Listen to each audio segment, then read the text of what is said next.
Coucou.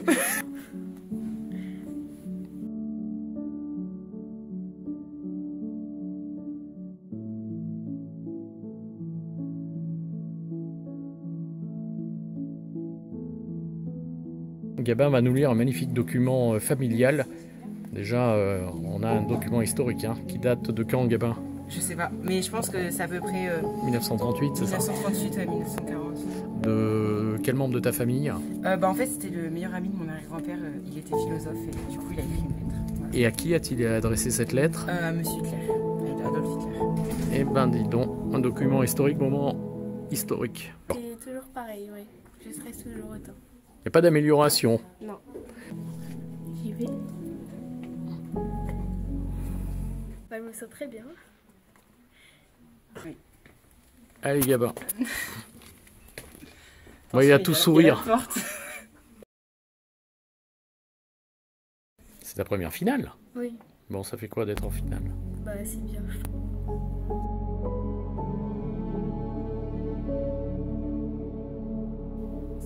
Pas de stress? Un petit peu, mais ça va.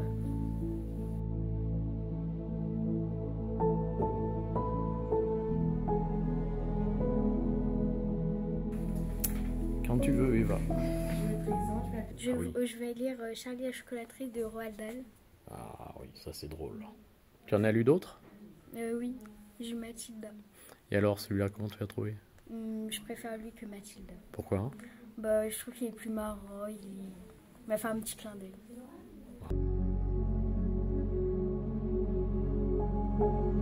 Ouais, tu vas faire un petit clin d'œil au jury, voire un grand même. Allez, bonne chance. Merci.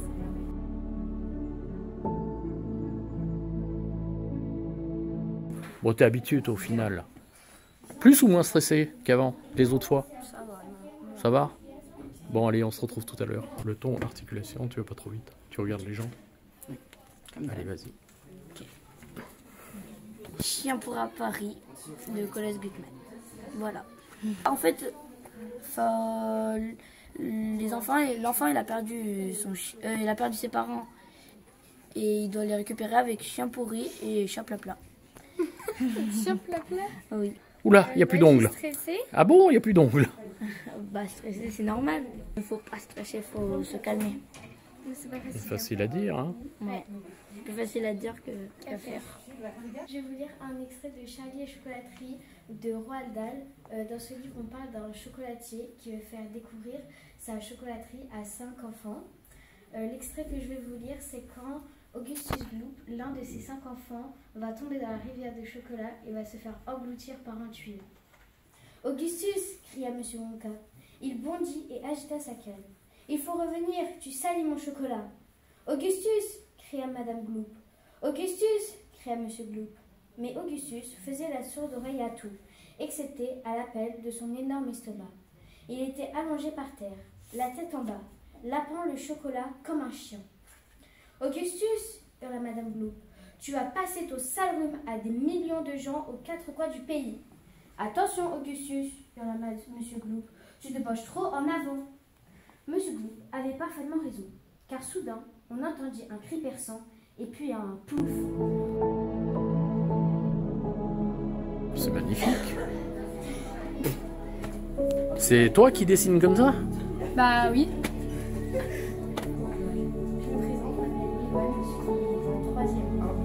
On a perdu Clémence.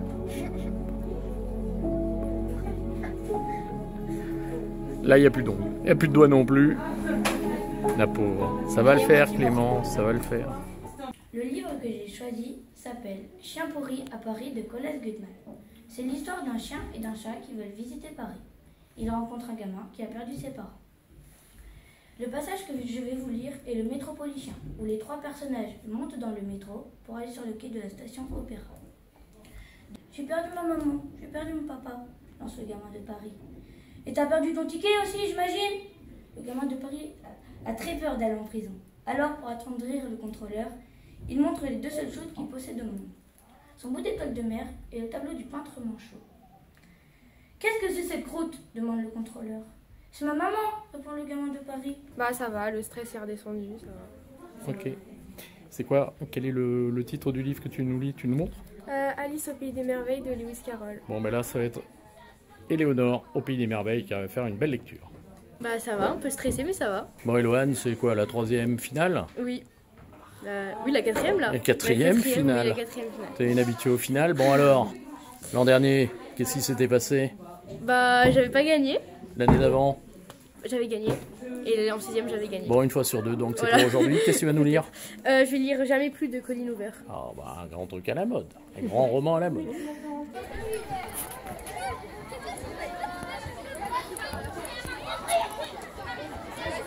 Marion présent pour toujours.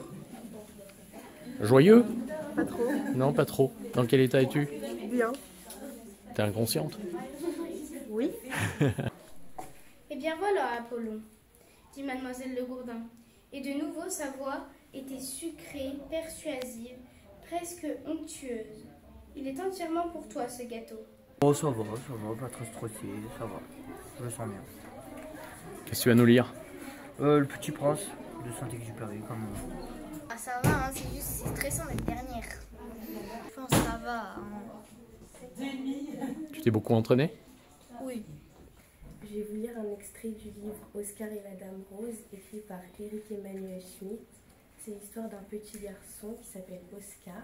Il a 10 ans et il a un cancer. Et depuis, il écrit adieu chaque jour. Et mon passage se situe au début du livre, quand Oscar écrit adieu pour la première fois. J'ai choisi ce passage car je le trouve touchant. Cher Dieu, je m'appelle Oscar, j'ai 10 ans. J'ai foutu le feu aux chats, aux chiens, à la maison. Je crois même que j'ai grillé les poissons rouges. Et c'est la première lettre que je t'envoie parce que jusqu'ici, à cause de mes études, j'avais pas le temps. Bah, en vrai déjà rien que là dans la cour, juste avant j'ai refait devant mes copains comme ça. Aujourd'hui, je vais vous lire un extrait du livre Marion 13 ans pour toujours, écrit par Nora Fraise. L'extrait que je vais vous lire, il se situe au début du livre, quand la mère de Marion la découvre pendue dans sa chambre. L'heure du pire est survenue ce jour-là, le mercredi 13 février 2013. Je suis passée au tri, comme prévu, puis chez Aya, qui habite à Dimi. Comme elle était en train de déjeuner avec ses enfants, mon amie a rajouté 2 assiettes, pour ton frère et ta sœur. T'es content de toi? Ouais. Ouais, oula. Ouais, normal quoi. Pourquoi t'as pris la gloire de ton père? Je sais pas, c'était un livre qui était super joli et puis j'aimais bien j'aime bien lire des extraits où on décrit un endroit. Et puis là, bah, c'était vraiment ça, on décrivait une forêt et tout. Donc voilà, j'ai pris ça. Tu t'es beaucoup entraîné? Bon, Assez. assez. L'instant d'après, Alice s'y engouffra à son tour, sans envisager une seule seconde comment elle allait pouvoir en ressortir. Dans un premier temps, le terrier se prolongeait, tout droit, comme une galerie, puis le sol s'inclinait soudainement. Si soudainement qu'Alice n'eut pas le temps de penser à s'arrêter avant de se voir tomber dans ce qui semblait être un puits très profond.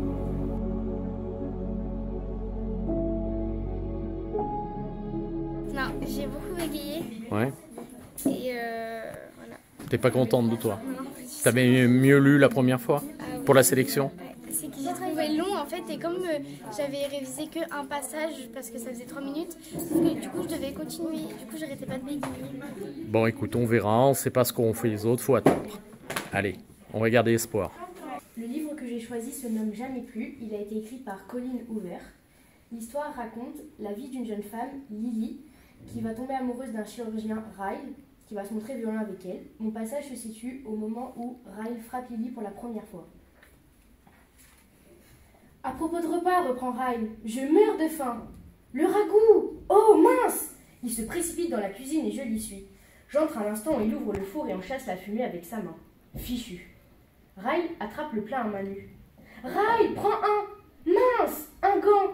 Le plat lui échappe des mains et atterrit dans une véritable explosion.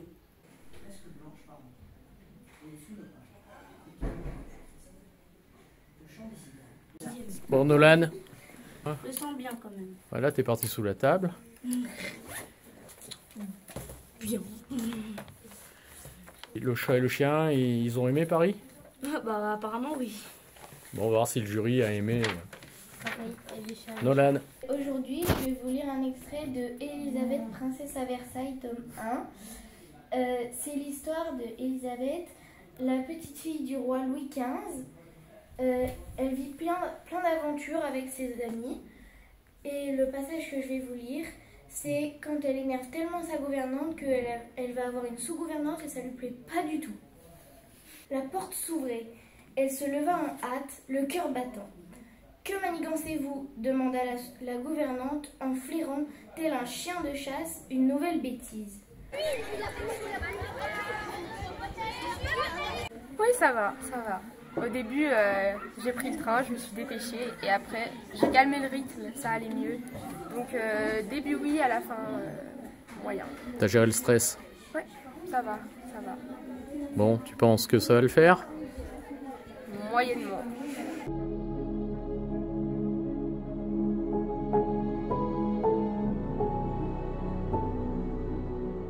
Bonjour, je m'appelle Edmond Brevet, je suis en 3e 3. Je vais vous lire Le Petit Prince de Saint-Exupéry. J'ai choisi de lire ce livre car c'est un livre philosophique qui semble pour les enfants mais en réalité qui s'adresse aux adultes. Je vais vous lire le chapitre 21 car c'est le chapitre qui explique l'amitié, c'est une leçon de vie sur les relations humaines. Ce livre raconte les rencontres d'un petit garçon qui a quitté sa famille. C'est alors qu'apparut le renard. « Bonjour » dit le renard. « Bonjour » répondit poliment le petit prince, qui se retourna mais ne vit rien. « Je suis là » dit la voix, « sur le pommier. »« Qui es-tu » dit le petit prince. Sentiment. Bah ça va. Bah heureusement. Bah oui. Non mais tranquille. De cet amour, Kali est mort et Kali est né. Le passage se situe au moment où Séphie est grièvement blessée par balle. Kali est près d'elle. Des larmes roulent sur ses joues comme des gouttes de pluie sur une vitre. Elle acquiesce. Mon bébé, mon magnifique bébé. Regarde-la, Kali. Regarde notre fille. Elle est si belle. Où est cette fiche ambulance, sanglotait-elle en se redressant. J'utilise mes dernières forces pour me retourner. C'est comme si on me passait une lame chauffée à blanc à travers le corps. Bon bah retour avec Eva qui est en train de prendre de l'oxygène. Elle prend l'air, elle est en apnée. Ah oui. Bah en vrai j'ai pas trop bégayé, juste que j'avais plus de salive à un moment. Mais en fait j'aurais pu plus mettre d'intonation. Je trouve que j'en ai pas mis assez comparé à d'habitude. Mais sinon ça va. Bah, franchement, j'ai bien aimé. C'était beaucoup moins stressant que l'année dernière, je trouve. Et j'ai lu ce que je pouvais, quoi, comme je pouvais. T'as pas lu trop vite? T'as respecté la ponctuation, tu penses? Oui, je pense. Après, je sais pas trop. Bon, tu gagnes ou pas? C'est pas sûr. Ça s'est bien passé. Je pense que j'étais un petit peu vite parce que j'ai stressé, mais après sinon ça va. Bon, le stress, c'est Oui. normal, hein. Je pense que tout le monde est stressé. Est-ce que tu as réussi à te détendre, plus tu lisais? Oui, oui, ça va. Bon, bah c'est important. T'as pris plaisir? Oui, c'était cool. Eh ben, on se retrouve dans quelques minutes Oui. et on saura. Parce que l'année dernière, déjà, c'était la première fois que j'y faisais. J'étais en 6e, donc voilà. Et je sais pas, j'étais plus stressée. Et là, je suis plus cool. Enfin, voilà. C'est le livre que j'ai lu. Bon, bah bonne chance. Merci. Croise les doigts. Oui, j'espère.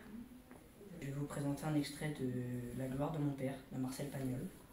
La gloire de mon père, c'est un roman autobiographique écrit par Marcel Pagnol en 1957. C'est le premier tome de ses souvenirs d'enfance.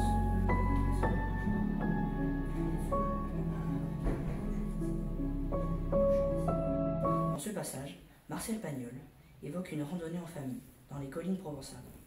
Une scène marquante où il découvre pour la première fois la beauté du paysage sauvage et lumineuse des garrigues.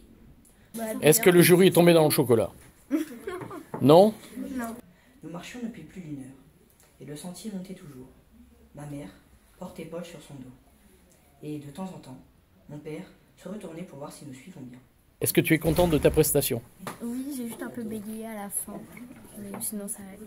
Ça allait? Oui. Bon, t'as bon espoir? Non. Non.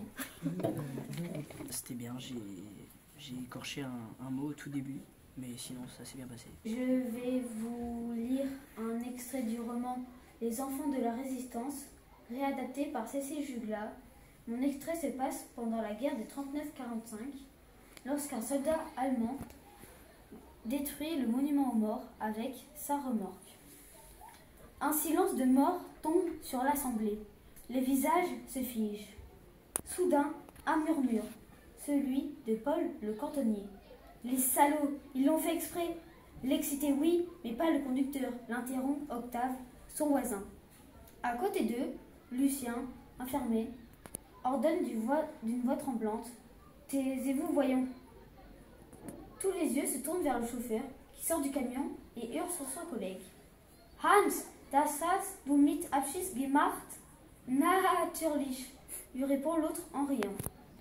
Bah, ça va, mais il y a des passages que j'avais pas fait parce que c'était plus long que d'habitude. Donc j'étais un peu surpris, mais bon. Ouais, j'ai cru que tu lisais tout le livre, moi. Moi aussi. Bon, optimiste. Bon, oui. Pas tant que ça. Bon, on verra. Comment ça s'est passé, Maxence? Comment ça s'est passé? Bah, j'ai bégayé tout le long. Bah non, quand même. Si. Dis-moi, tu parles un peu allemand, non? Tu t'es entraîné sur l'allemand? Bah en fait, il fait de l'allemand. Je suis en classe bilingue. Ça lui a pas posé problème pour la lecture. Bon, comment te sens-tu? Bah, encore stressée. Encore? Bah pour savoir les résultats. Non, juste car le stress est en train de descendre. Bah, Est-ce que tu as réussi à prendre plaisir, à t'amuser?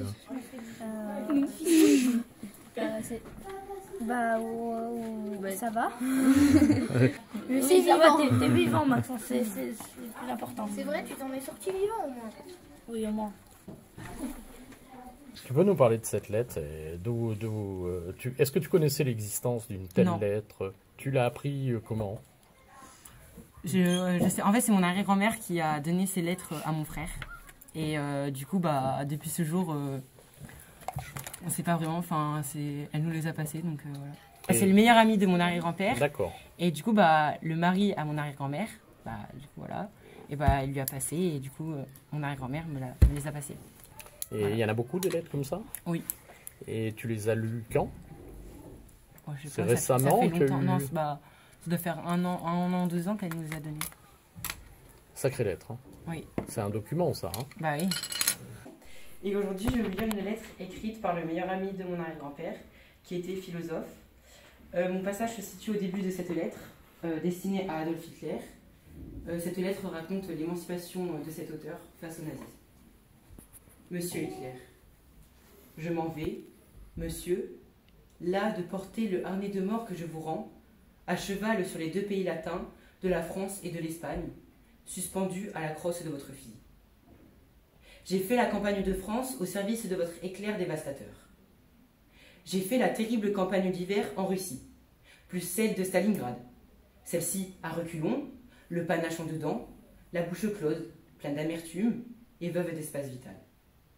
J'ai vu des morts innombrables, des souffrances inouïes, des luttes et des horreurs de bêtes sauvages, des égorgements en corps à corps, des écrasements de centaines d'hommes à la fois, l'incendie partout, la dévastation organisée, bref, tout ce qui dépasse les imaginations, à une guerre où une partie du monde combat contre l'autre partie. Bah très bien, écoutez, j'ai un peu bégayé, mais voilà, on verra bien. T'es content de toi? Ouais. Ah, c'était bien, hein, c'était juste un peu stressant, mais... T'as pris plaisir? Oui. Est-ce que tu es contente de toi? Oui. Bon, Juste, c'était bizarre, j'ai lu 2 fois plus que la dernière fois. ok. Eh ben écoute, maintenant on va voir ce que ça va donner. Je vais rejoindre le jury et puis voir les délibérations. À tout à l'heure, Elisabeth.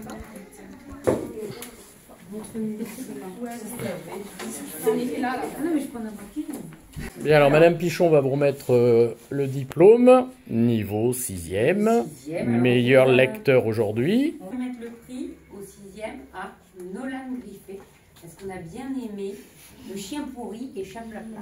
Bravo Nolan. Montre-nous ton diplôme. Un petit mot? Merci. La 3e vengeance de Robert Poutif. Jean-Claude Mourleva, un grand auteur et qui m'a fait prendre conscience de l'importance de la lecture à voix haute. Alors, 5e. Madame Rimou. La vainqueur pour cette année en 5e, c'est Marco. Félicitations. Bravo Margot. Je crois que le chocolat, ça marche toujours sur le jury. Hein. Oui, en effet. Et, C'est drôle. Voilà. Tu vas voir, toi qui aimes rire. La balade de Cornebic. On te souhaite de bien en profiter. Toujours de Jean-Claude Mourleva. Alors, Madame Farina va remettre le prix au 4e. À Eva. Eva Gabard. Bravo Eva. 3e finale et enfin vainqueur. Combat d'hiver. Très bien. Bonne lecture à toi. Bravo Eva. Jean-Claude Mourleva aussi. Tu vas plonger dans la vie d'un internat et de la science-fiction. Alors Madame Moncharmont, pour les 3e, le prix est attribué à Gabin Violette pour les 3e.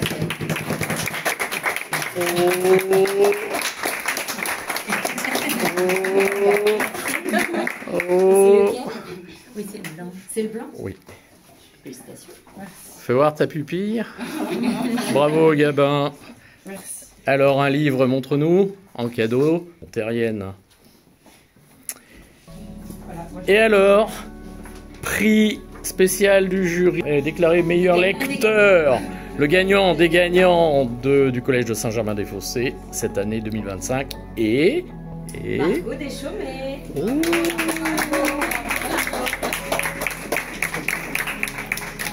Un grand bravo, un petit mot. Voilà. Et voilà, un livre d'Arthur Ténor, Harceleur. Bravo à tous. Bravo. Oui, bravo. C'était super bien. Ouais, oui, bravo.